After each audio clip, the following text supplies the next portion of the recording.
has children? I do. Good. My name is Jackie Lueders. I'm a student at Columbia College, and my topic will definitely pertain to you. The Surgeon General, Rick Carmona, in 2003 reported that my topic is the fastest growing cause for disease and deaths in America.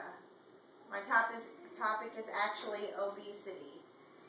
2 out of 3 Americans are obese or overweight. The CDC, the Center for Disease Control and Prevention, in 2010 reported that it's actually tripled since the 1980s. So it's 3 times as bad as it was in the 1980s. 17%, or 12.5 million people are, children and adolescents. It's just children and adolescents. So 12.5 million children that are considered obese. This came from the National Health and Nutrition Examination Survey, 2007 and 2008. If we want our children to grow up to be healthy adults, then we need them to be healthy children. And children who are obese are definitely not healthy. Obesity is actually, the CDC considers obesity to be a BMI over the 95th percentile. A BMI is your weight in kilograms divided by your height in meters squared. They usually determine that when you take your child in to do well checkups at the doctor's office every 6 months or to a year, just depending on what your doctor tells you. The AACAP, or the American Academy of Children and Adolescent Psychology, in 2008 says that anything over 10%, or anything 10% over the recommended, is also considered obese or overweight. That's just their determination for it. There's many causes for obesity in children. They can be genetic, biological, behavioral, or cultural. A few, as far as genetic, family history can be a big deal. If your parents or your parents' parents were obese, you have a bigger chance of being obese. Biological issues, medical illnesses, and medications. If you take some kind of medications for heart problems or kidney problems, they can make you obese, or your children obese. Thyroid disease. Some children are born with thyroid problems, overactive, underactive, which can in turn mess with their metabolisms. Behavioral is the biggest issue for why most children are obese. Poor eating habits, overeating, binging. The University of Michigan in 2007 actually found out that 83% of our high schools and 67% of middle schools have contracts with soda companies. 83% of high schools, that's a lot. That's almost 100% of high schools have contracts, so they get paid to have those soda machines there at their schools. So this basically gives children access to foods that are unhealthy for them. Lack of exercise is also a behavioral determination. A lady named Candace from Vanderbilt University in 2009 stated that they're cutting back physical activities in schools because of funding. The economy's down, so they don't have enough money to pay for physical education and different activities at schools. 92% of elementary kids and 66% of high school kids do not have daily physical education activities at school.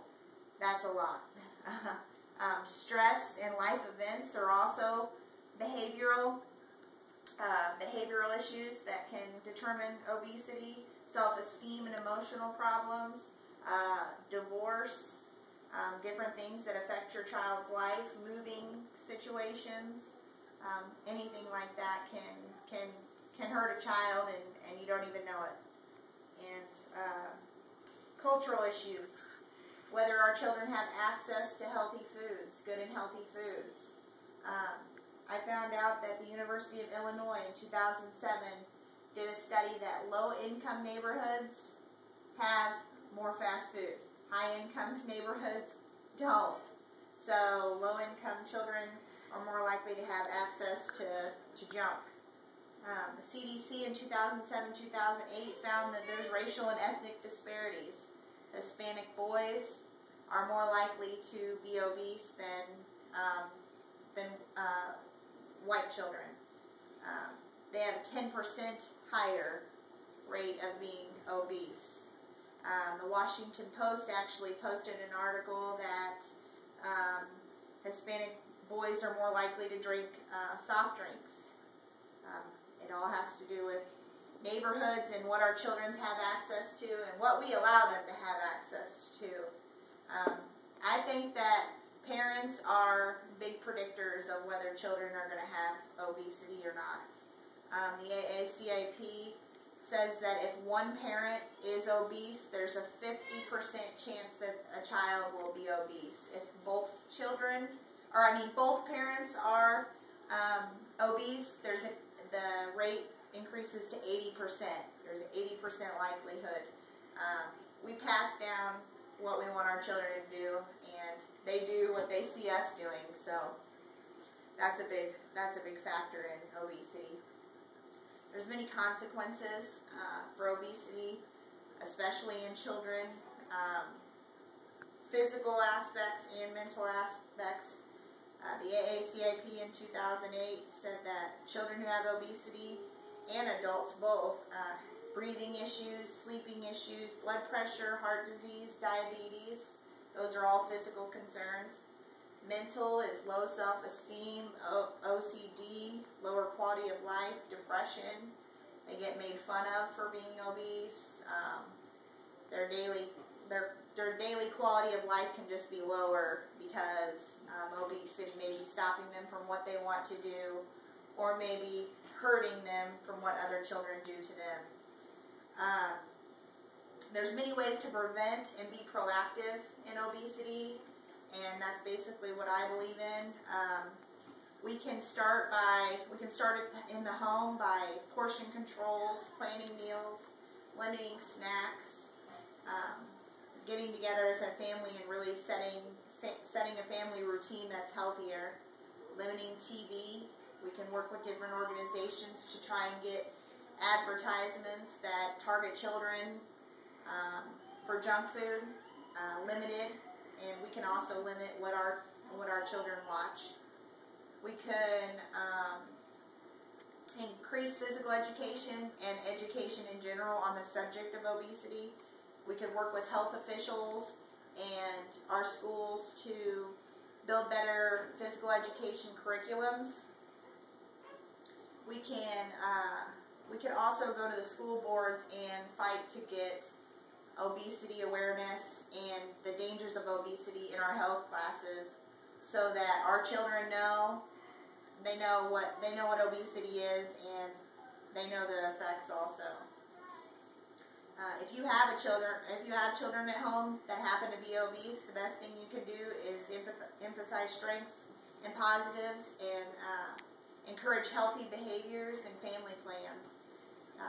Like I said, planning meals, limiting snacks, portion controls, and just encouraging them on what they have good going for them, and maybe get together as a family and do family exercise routines or other things, so they're not so isolated. Basically, children and parents are suffering, I believe, from a lack of education on the subject. If we knew more, it might be a little easier to stay healthy. Lack of physical education and encouragement of healthy lifestyles is down, and America has resources to do something, and I believe that we can reverse dangerous trends such as obesity by everyone getting involved, and that is basically what I believe in. And I ask that you take the issue of obesity seriously, and especially obesity in our children. And